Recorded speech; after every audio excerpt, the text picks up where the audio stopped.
I mentioned already that marketing has a strong relationship with subjects like sociology, anthropology, and in particular psychology. If we want to be effective marketers, we need to understand our buyers' behavior. So when it comes to customers, marketers ask themselves core questions like this: who is important to us? As in, what audiences are we trying to target? Where do they buy? What locations? What are their choice criteria? As in, how do they come to those decisions? When do they buy? And how do they buy? If we can understand the correct answers to those questions, then we can more effectively deploy our marketing operations. Now, unfortunately, consumers are human, and humans are complicated. If they weren't complicated and the context and processes that are involved in making decisions around consumption were basic, then A, it wouldn't be difficult to convince people to buy our products and services, and B, there wouldn't be a reason for you to have to study marketing at university. Let's look at 5 specific psychological factors we want to understand about consumers and understanding how they behave: personality, perception, motives, beliefs and attitudes, and cognitive dissonance. Let's examine these one by one. So personality, first of all. When we study personality, we're examining the psychological characteristics that create consistent, lasting behavior in response to your environment.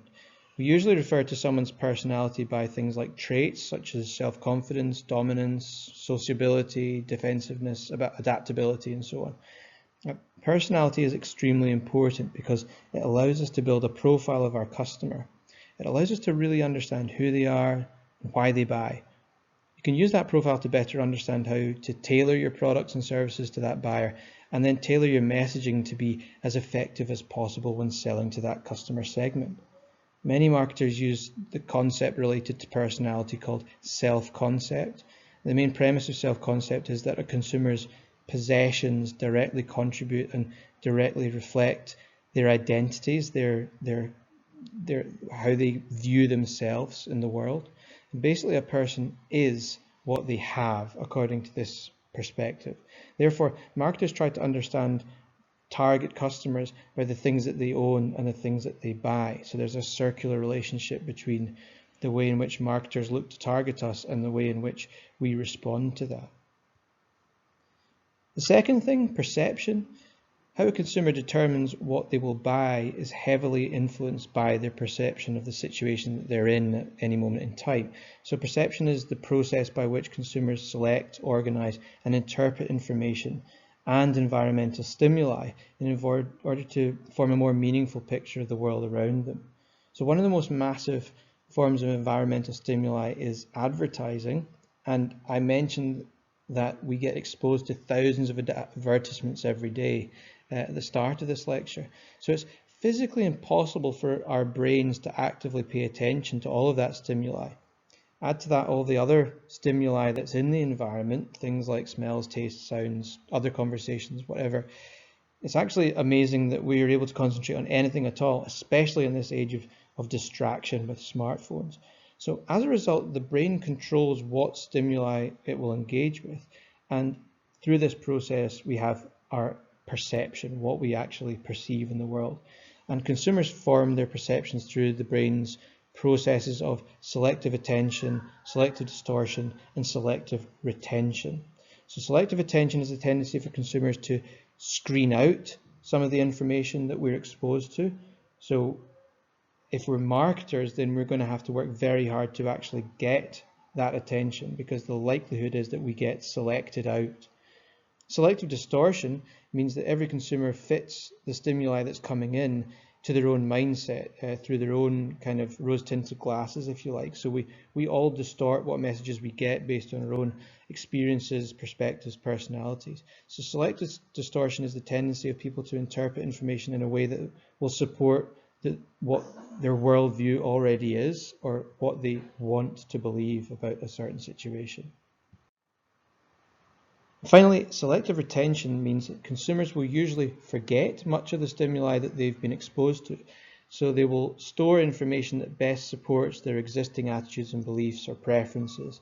So selective retention allows them to remember the good points they like and forget the things that don't really suit them. And for example, they might forget other brands that they don't already like, making it even more difficult to break through that perception barrier.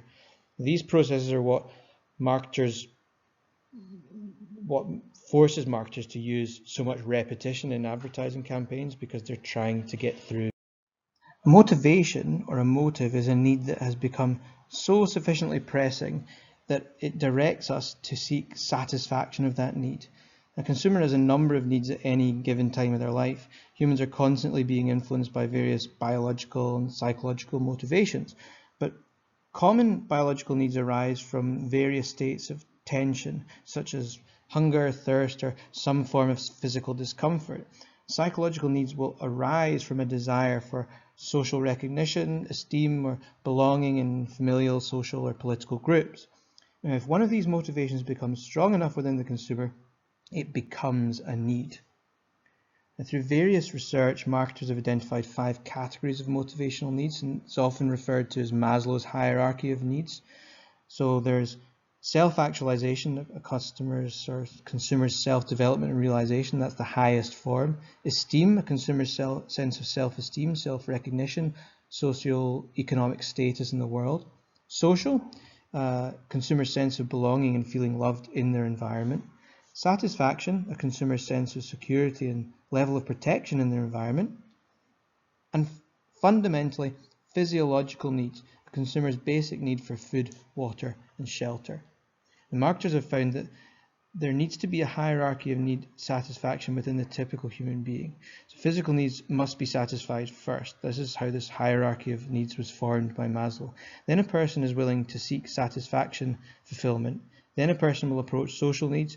Then they'll pursue esteem. And finally, they'll look for self-actualization within their environment. The basic principle here is that a consumer will almost always try to satisfy the most pressing needs first above anything else. When that need is met, it will stop being a motivator and the consumer will move on, so to speak, to the next most influential motivator in that hierarchy. And marketers need to remember that motivated people are ready to buy, so they try to look to take advantage of understanding how we are motivated. But indeed, if we don't have security and shelter, and our hunger hasn't been satisfied, then we're not going to be interested in going for a spa retreat to relax as a self-actualization process. With beliefs and attitudes, through our daily activities, we build beliefs and attitudes that in turn influence our buying behavior, and these are constantly being developed and evolving. So consumers' beliefs are descriptive thoughts that they have about something, and attitudes would be understood as the consumer's relatively consistent evaluations, feelings, tendencies towards objects or ideas. So attitudes put people into specific frames of mind and help to move them towards or away from certain products or brands, and indeed certain kinds of behavior. And unfortunately, attitudes can be very difficult to change. Attitudes are a part of a consumer's learned behavior patterns, and psychologists understand that the majority of consumer behavior is learned behavior. Now, changing a consumer's attitudes and beliefs will usually require us to change many other perceptions and attitudes in other areas of the consumer's mind. So often it's easier to position a product into an existing attitude than to fight against them to try and change them. It's understood that one of the most difficult things to do is to educate a market on something new where they need to change their behavior, which is why sustainability and being environmentally conscious is something that is proving very difficult to engender within the wider consumer market. And marketers need to understand these beliefs and attitudes in order to best position their messaging in front of the target customer. So if we believe some of the target consumers' beliefs and attitudes are wrong about us, thereby preventing sales, then we can understand how to launch focused messaging campaigns to change beliefs about our products and brands, if of course we were the business who was trying to sell to the consumers. Finally, we have post-purchase dissonance, or cognitive dissonance as it's often called. That's a way to say basically after-sale discomfort. It's also the onset of buyer's remorse, as it's called. So post-purchase dissonance will begin once a consumer begins to, let's say, notice disadvantages or drawbacks of their purchase and begin to hear, let's say, good things about other products that they did not buy. So kind of alternatives that they could have bought when they purchased their product. To counter these feelings, marketers use after-sale communication campaigns with focused, targeted messaging. And these campaigns give encouragement to help support consumers and convince them to feel good about their brand choice. And that has the added advantage of also encouraging additional purchases or even referrals to friends.